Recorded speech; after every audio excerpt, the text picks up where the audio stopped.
My name is Suzanne. I'm a 42-year-old housewife working part-time. We don't have children, but my relationship with my husband Alex is pretty good. Living with his parents has, I feel, strengthened our bond even more. Since our living environment changed, I believe that my husband has become a bit kinder. Maybe he's grateful that I agreed to live with his parents. It might seem odd to have reservations as a married couple, but that's one of his good points. However, my mother-in-law is a different story. And so is my sister-in-law.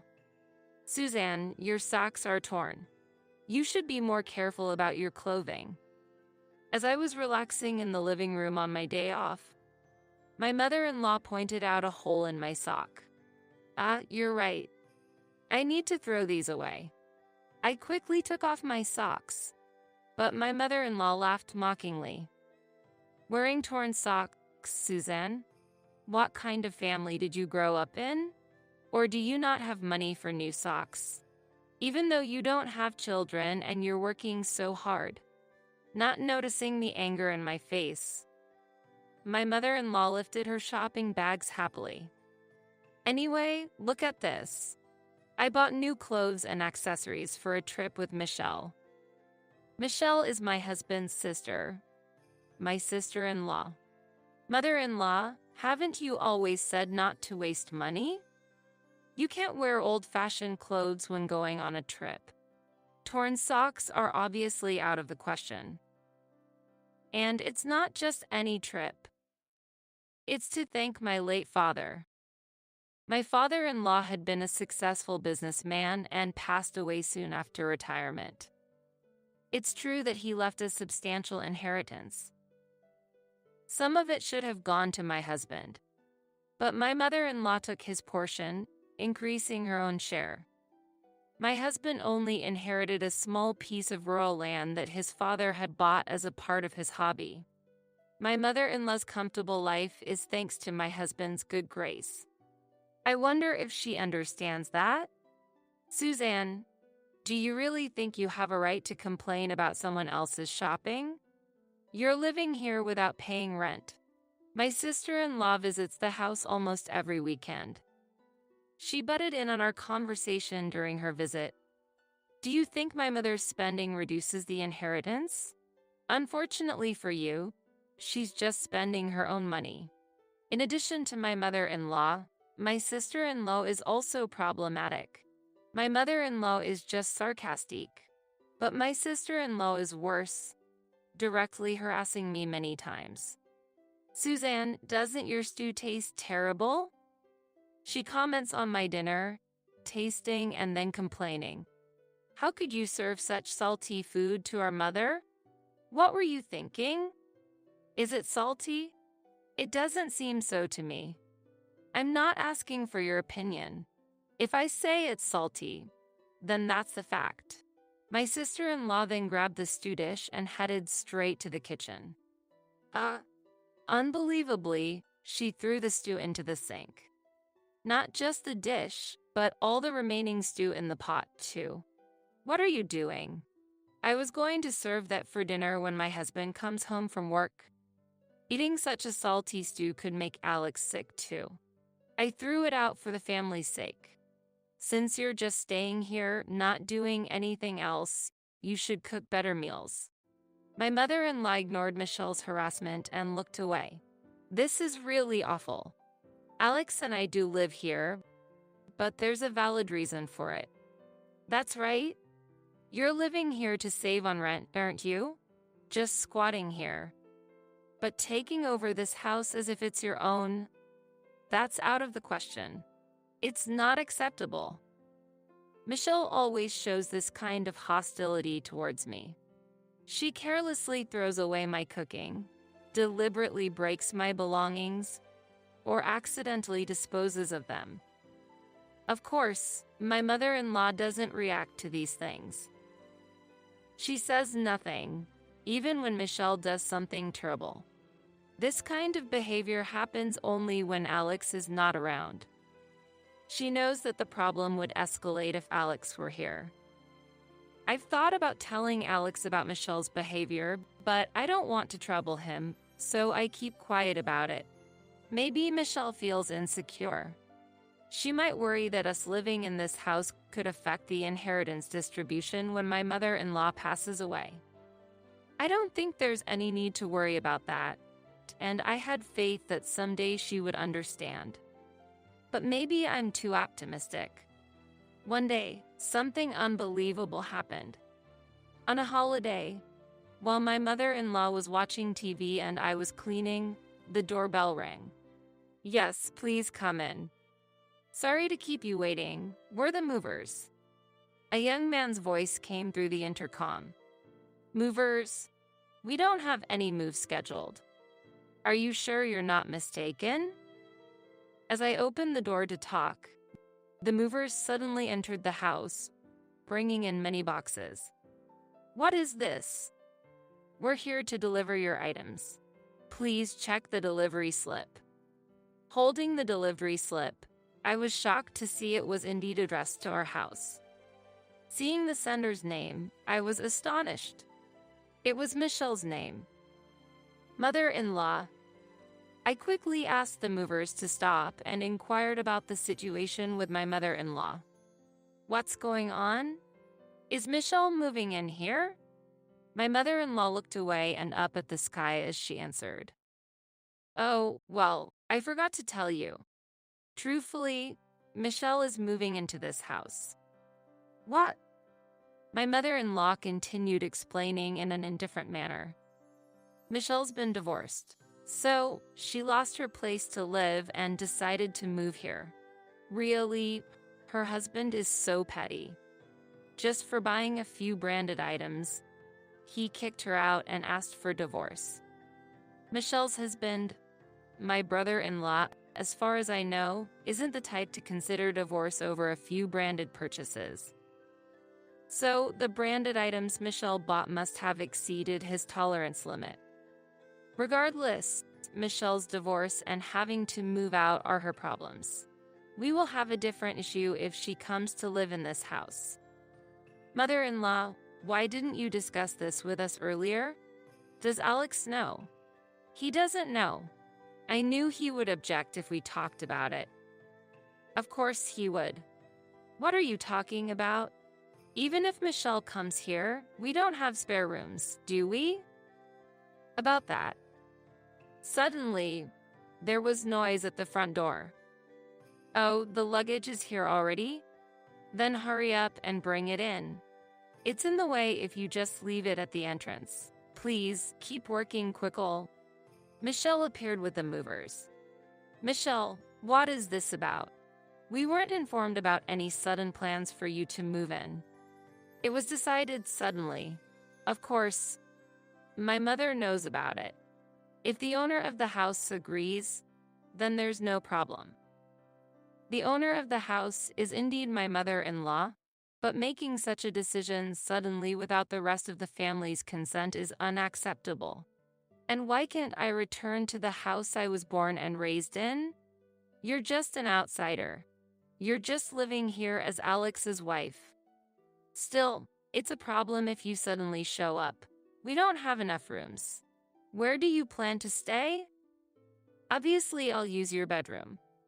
What? Don't you understand? That means you need to leave the house. There's no reason for us to live together now that I'm back. You suddenly came here after my father passed away. But Mother isn't an elderly person needing care yet. I know you're just pretending to take care of her to save on rent and living expenses. How could Michelle have such a misunderstanding? We're paying as much as $2,700 per month for this house, including rent. I tried to argue, but Michelle ignored me and turned back to my mother-in-law. Don't worry, Mother. Your daughter has returned to you. I'll take care of you when you need it. With those words, Michelle entered our bedroom and began pulling things out of the closet. What are you doing? Please stop. I need space for my things. Look, there are many cardboard boxes, so pack your clothes in them. You're moving out soon anyway, right?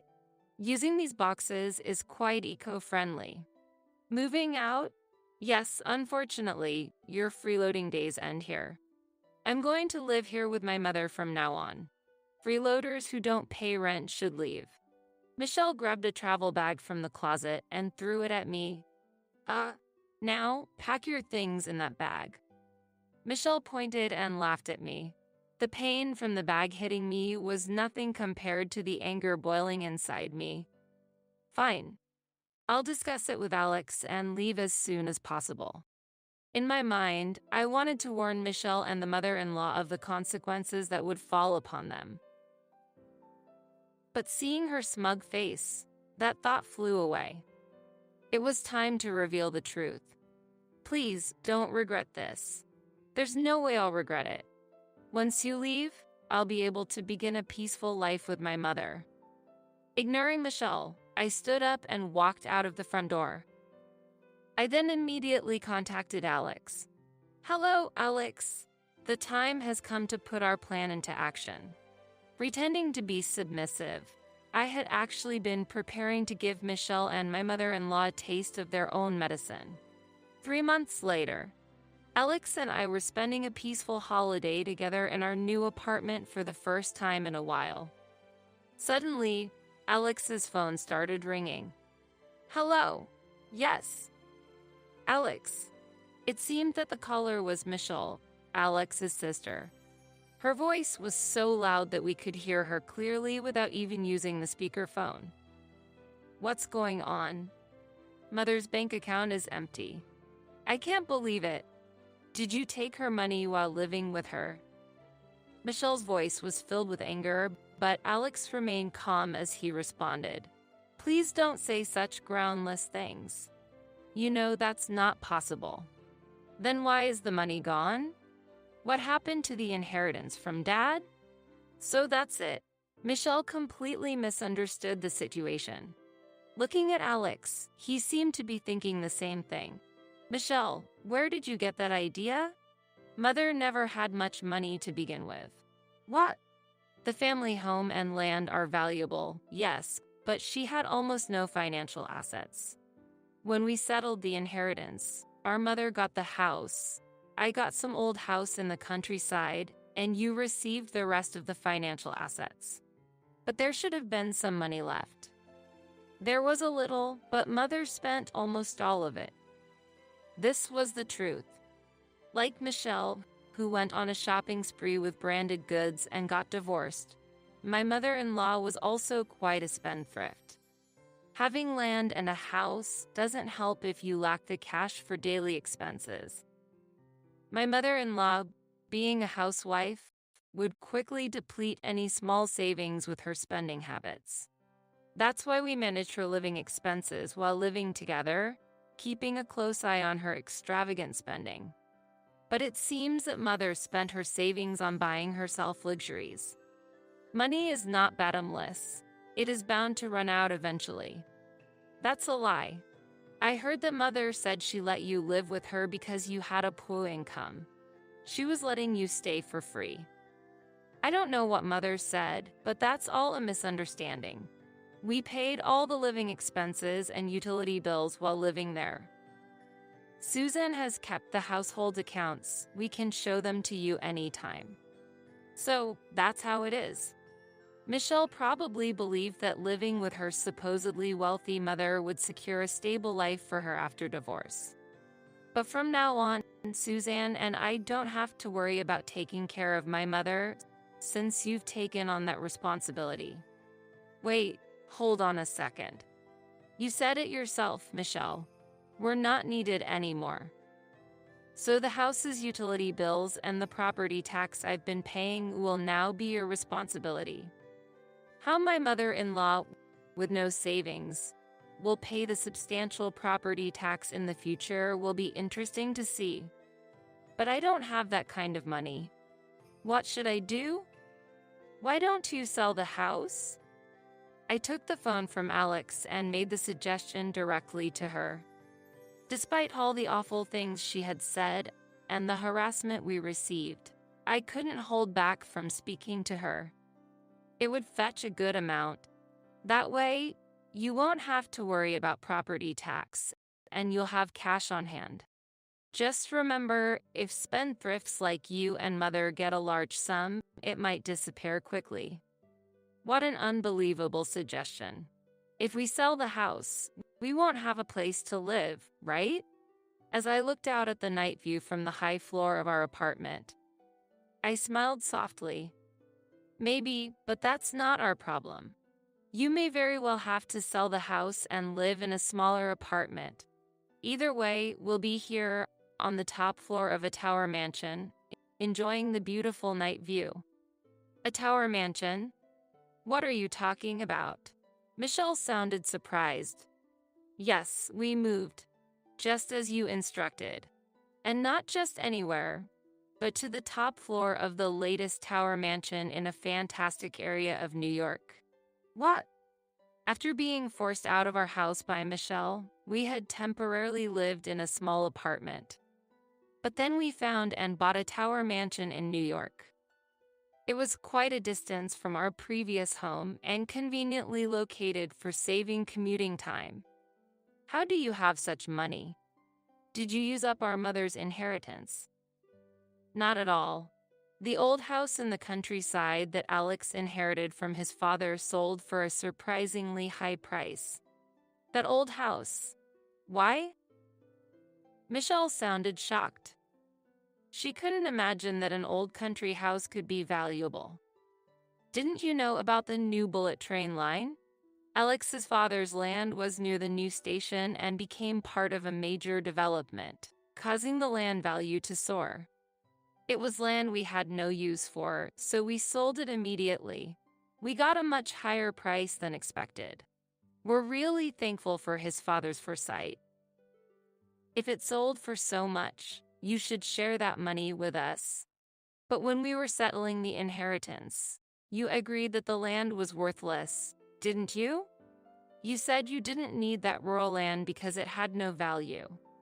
Value increases after the inheritance has been settled do not affect how they were divided. If you really want to try and revisit the division of assets, feel free to sue. We're ready anytime.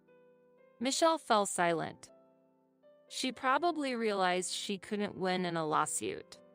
Your father's inheritance money disappearing was due to your mother's spending, and you saw us as parasites living off her wealth. This is the result of your misunderstanding. Please think about your poor choices. I waited for a response from Michelle, who said nothing. But there was no reply from her. Is this the end of our conversation? Okay, I'll hang up now.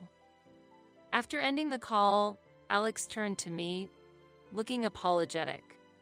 I'm sorry for the trouble my mother and sister have caused. It's been tough for you, hasn't it? What are you talking about? We knew this might happen and decided to do whatever we could together. A couple always supports each other, right? A month later, Alex received a call from his mother. Can you come back to me now? Your sister has left the house. I sensed that my mother-in-law's voice lacked its previous vitality. I can't live alone. She said she never imagined it would be like this. She thought she could live comfortably without money worries. I don't want to take care of a moneyless old woman, and then she left. But Alex firmly replied, What are you saying all of a sudden? You and Michelle were the ones who drove us out of the house, weren't you? I'm sorry, but now.